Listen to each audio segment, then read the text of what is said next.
Holy cow! So Gotham Knights still exists? Did you guys totally forget about that game? Because I haven't. I've been starving for information ever since that game was announced. Well, it seems like my prayers were answered, because just recently we got a pretty lengthy look at some gameplay featuring Red Hood and Nightwing patrolling the streets of Gotham. Does it look any good? It looks okay. Yeah. There's a lot to unpack here, so I'm gonna break this video up into sections, each covering a different aspect of the ones that were shown in the 13-minute video. I want to preface this by saying that these are just impressions solely based from a visual point of view. It's not meant to judge the game before it even comes out. It's still very much in development. I'm gonna be vomiting a bunch of opinions at you, and they're not meant to be taken to heart. This is meant to be more of a fun discussion about a game that I'm excited about. And I want to emphasize that I am excited for this game. Despite not loving everything I saw in this video, I'm a sucker for comic book games, so I'm all in. So, with that being said, let's begin with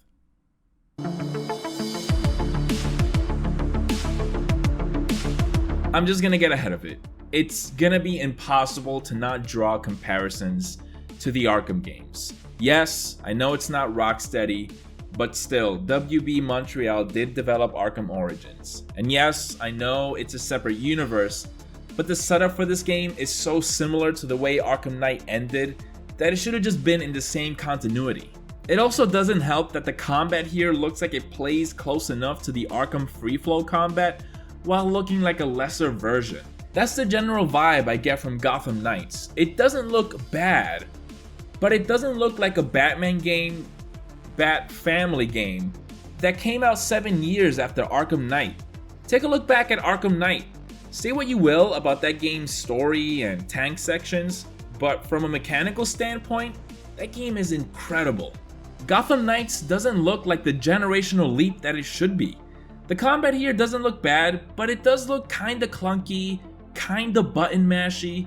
The way fights played out in this demo had an awkward slow pace to them, with animations looking a little too stiff and lacking any impact. Gotham Knights shouldn't look like it's trying to imitate the free flow combat from the Arkham games, and failing, right? It should be the evolution, or at least like it's trying to do something vastly different. And I think they are. But at least when it comes to Nightwing, his combat is in this weird spot where it looks reminiscent of the combat from the Arkham games, but it regressed. On a positive note, Red Hood does look like he plays noticeably different. He's more ranged based. He plants himself in a spot and shoots enemies around him, rather than bounce around the room like Nightwing does. And don't worry, they made sure to point out that he's using non-lethal rounds, so it's okay. And when you do use melee attacks with Red Hood, he looks significantly slower and heavier. He's the tank of the team. And that's something that I do appreciate, because making each character feel distinct in action games is not easy. I like that they brought back the enemy line of fire visual cue from the tank sections of Arkham Knight. I thought that dodging those was really tense and kept me engaged. Before, facing off against enemies with guns wasn't really an option. You had to either make sure to take them out quietly first, or use a gadget to disable their weapons. Unsurprisingly, team takedowns are going to be a thing. I don't expect these to be much else than waiting for a prompt to pop up above a stunned enemy, and both players hitting a button at the same time so a cool animation can play. That's cool. I think what would seal the deal for me is seeing how different Batgirl and Robin play. I hope that their combat also doesn't look like an inferior version of the free-for-all combat, and instead, they double down on having each playable character do their own thing. I don't mind moving on completely from the previous game's combat mechanics. I do think it's time.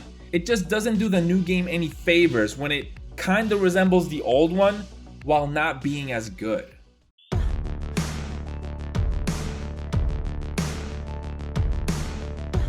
As you'd expect, the grappling hook makes a return, and it seems to function the same way it did in previous Batman games, if not having a little more range than it did before, if this reticle is anything to go by. What I was not expecting is every character to have an extra unique way of traversing in addition to the grappling hook. This looks silly. The Fortnite glider, it's not doing it for me. It's too on the nose. It legitimately is just a Fortnite glider. And not to trash talk Fortnite, I love Fortnite. But a glider like this one became a trend that everyone picked up ever since Breath of the Wild. It's in Genshin Impact, Horizon Forbidden West, Immortals Phoenix Rising, and it's out of place here. This is a comic book game. You don't need to rip a glider from Fortnite. This clunky thing is not elegant enough for Nightwing. It's big, it's loud, you can see it from a mile away. Am I not supposed to be stealthy to a certain degree? I think something like a wingsuit or sticking to solely swinging would have been more in character for Nightwing. But aesthetics aside, it also just doesn't look very fun to use either. You slowly hover around with no sense of speed. You seem to be able to boost yourself back up after descending. I wonder if there are any limitations to that, or if you're able to freely hover around without having to worry about hitting the ground. Red Hood's Soul Jump, I believe it's called, again, kinda goofy looking. I wasn't expecting to be able to hop around like I have the vaulting boots of Valtor, but I kinda dig it. It certainly looks a lot more fun than slowly hovering around like Jonesy over here. It looks like you can also combine zipping around with the grappling hook with your unique traversal ability. So I wonder if doing that continuously with Nightwing will allow you to build some momentum and glide around a little faster. The Bat Cycle is available for everyone. We didn't get an extensive look at it, but it looks like a normal motorcycle to me, if not a little stiff maybe. I'm surprised with how many different ways you can get around Gotham City in this game. I was expecting just grappling and gliding. I'm curious to see what Barbara and Tim Drake do. The open world is what I think will make me favor Gotham Knights way more than Marvel's Avengers. A lot of people have been making comparisons between these two games, with good reason, but I think Gotham Knights' singular and coherent open world, it was gonna make it what Avengers should have been. Not to go off on a tangent and start rambling about what didn't work in Marvel's Avengers, but my biggest problem with that game was the level design. The 3 or 4 regions that it has are some of the blandest environments I've experienced in a video game. They're in this weird middle ground of being open world, but not really. You get the feeling that you should be exploring these environments, but there's really no incentive to do so. So most of the time I just end up making a beeline to the objective. Gotham Knights brings it back to basics. You have one open world map with campaign missions, side missions, and probably a bunch of collectibles to go and seek out. It's worked in Spider-Man games, previous Batman games, and I think it's gonna work here too. Not to mention that it will also have interior levels that'll slow things down a bit with stealth sections and the return of detective vision. I'm really interested to see how those aspects will play out with co-op thrown into the mix. Get ready to get into arguments with your buddy over who was the one that got spotted by the enemy. And also the environmental puzzles, are they going to be dumbed down to accommodate for the co-op aspect and limited to just follow the dotted line to find the switch? I think it will, because you have to keep in mind that 2-player co-op is optional, so I don't think that they'll throw in puzzles that require 2 people. I was 100% expecting some sort of tacked on RPG element in this game.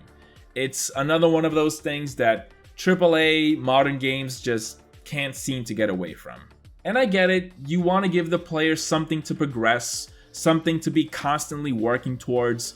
When it comes to superhero games, I think Marvel's Spider-Man and Guardians of the Galaxy hit the sweet spot, where you unlock new abilities as you progress through the story. Sounds good. But it's when you start throwing in words like mod chips, blueprints, crafting materials. Just, no, stop it.